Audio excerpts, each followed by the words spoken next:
Hi മക്കളെ, ഒന്നിങ്ങോട്ട് ശ്രദ്ധിക്കാമോ? നമുക്കിന്ന് മലയാളത്തിൽ ആ എന്ന അക്ഷരം പഠിച്ചാലോ? അപ്പം നമുക്ക് ആ എങ്ങനെയാ എഴുതുന്നത് എന്ന് നോക്കാം. നമ്മളിപ്പോൾ പഠിക്കാൻ പോകുന്നത് ആ എന്ന അക്ഷരം. എന്താ പഠിക്കാൻ പോകുന്നത്? ആ എന്ന അക്ഷരം.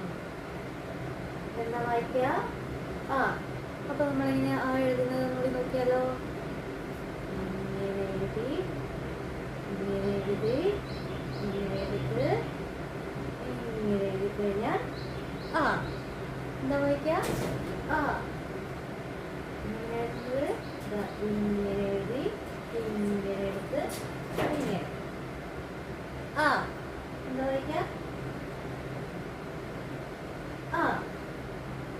നമ്മൾ പഠിച്ച അക്ഷരം ഏതാണ്? ആ. എങ്ങനെ എഴുതുന്നത്? ഇങ്ങനെ എഴുതി, ഇങ്ങനെ എഴുതി, ആ. എന്താ വായിക്കുക? ആ. അപ്പൊ നമുക്ക് ആ വെച്ച് കുറച്ച് വാക്കുകൾ കൂടി നോക്കിയാലോ? ആ എന്ന് പറയുമ്പോൾ ആദ്യം തന്നെ നമ്മുടെ മനസ്സിൽ വരുന്നൊരു വാക്കുണ്ടല്ലോ. ഏതാത്? അമ്മ. ഏതാ അക്ഷരം നമുക്ക്? അമ്മ. ആ വെച്ച് നമ്മൾ പഠിക്കാൻ പോകുന്ന വാക്കാണ് അമ്മ. അപ്പൊ നമ്മൾ എന്തൊക്കെ പഠിച്ചു? ആ പഠിച്ചു, പിന്നെ ആ വെച്ച് അമ്മ എന്ന വാക്കും പഠിച്ചു. ആ പഠിച്ചു, അമ്മ എന്ന വാക്കും പഠിച്ചു. പിന്നെ അമ്മ എന്ന് എഴുതുന്നത് ആ അമ്മ. അമ്മ. അടുത്ത് നമുക്ക് അട. ആ വെച്ച് അടുത്ത വാക്ക് അട. എന്താണ്? അട. അട എങ്ങനെ എഴുതുന്നത്? ആ ഡ.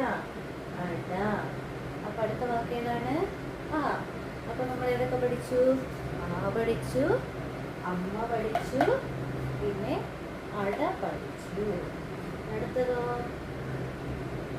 അരി. ഇന്നേതാ വാക്ക്? അരി. അടുത്ത വാക്ക് ഏതാ? അരി. അങ്ങനെ നമ്മൾ ആ പഠിച്ചു, അമ്മ പഠിച്ചു, അട പഠിച്ചു, ഇപ്പോ അരി പഠിച്ചു. അപ്പം എത്ര വാക്കുകൾ നമ്മൾ പഠിച്ചു? ആ വെച്ച് 3 വാക്കുകൾ പഠിച്ചു. ഒരു വാക്കും കൂടി പഠിച്ചാലോ നമുക്ക്? ആ വെച്ച് അരണ.